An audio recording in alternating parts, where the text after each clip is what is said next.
So cold that ultra rare pancake ice is forming in parts of the Midwest. Take a look at this. Pancake ice is basically a flat frozen phenomenon that can often occur in turbulent water like near dams. In sustained freezing temperatures, ice particles begin to stick together and rotate.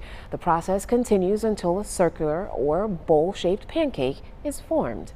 Never seen anything quite like that, but let's bring in Chief Meteorologist Michelle Kennedy now. Michelle, I don't know if you could see what I was just looking at, but they kind of look like lily pads out there on the water. I've never seen anything like that. Yeah, I have missed that for most of my time that I spent in the Midwest. Luckily, I didn't get to see that. I saw plenty of freezing rain and ice storms and snowstorms, so definitely an interesting look at there. Take a look at what you can see out there right now. You can see those showers and thunderstorms exiting to the east for us right now. We are grateful for that.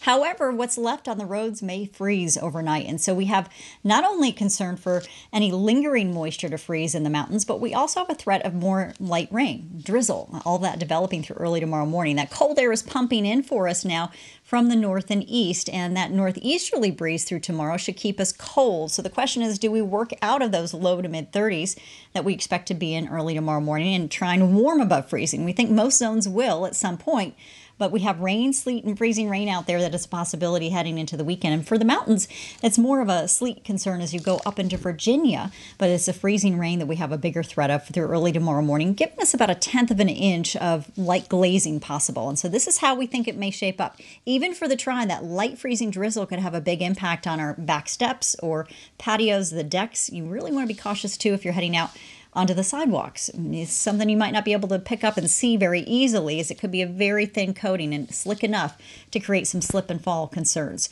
We also have 1/10 to 1/4 of an inch possible by your Saturday. This is a freezing rainstorm that we're expecting to develop, a wintry mix, less likely more of a rain to freezing rain, and how that switches back and forth will help us determine whether or not we accumulate a good bit. Northern Piedmont from Martinsville north and east could get some higher totals, and that 1/4 inch benchmark is really what we look at to see tree branches start coming down and knocking out power. So we want to be careful heading into Saturday. That seems to be the more potent system right now. And you can see just a wider view showing you that those shower chances are building and continuing rather overnight. We got the freezing rain, the drizzle that may set up for us through early tomorrow morning, and it could continue until we get those temperatures up above freezing by later in the afternoon. Even then, with overcast conditions and that northeasterly breeze, it could bring in some of that nuisance precipitation in the form of drizzle. Then it changes back to rain, and the next system, the next low riding up from the south and west, comes in and really helps to build our threat of freezing rain that could accumulate in that ice accretion getting to levels where it would start to break some of those branches.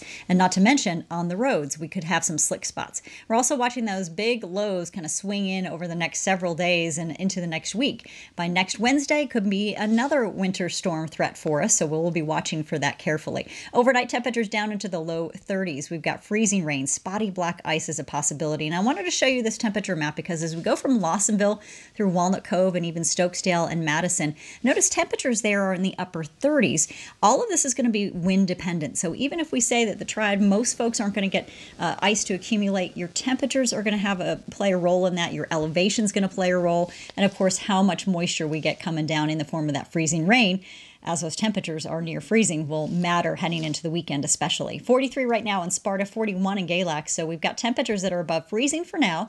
This becomes more of an issue for travel overnight. And once the sun sets, we'll be watching those temps carefully. Overnight down into the upper 20s, the low 30s. We've got low 30s expected in the Triad and the foothills. So let's take a closer look at your forecast. You can see freezing rain, slippery roads more likely in the mountains. You warm up to maybe 36 degrees if we're lucky. We do have impact hours on for the mountains all the way up until about noontime. And then 32 degrees in the foothills. Also a concern for some spotty black ice. You might see greater pockets of that, especially since temperatures in the northern Piedmont and the foothills can vary widely. And degrees, some slick spots for folks in the Triad. We've got you at 36 degrees with a stronger northeasterly breeze. You might not have a chance to work out even to 38, which you should be warmer in the foothills tomorrow afternoon. Freezing rain continues into your Saturday with the next system kind of riding in. Your Valentine's Day looks cloudy and chilly. We've got you in the mid 40s, maybe a peak of sunshine. Rain chances return Monday, and then another winter storm may develop for Tuesday into Wednesday. We will keep you posted on all of it.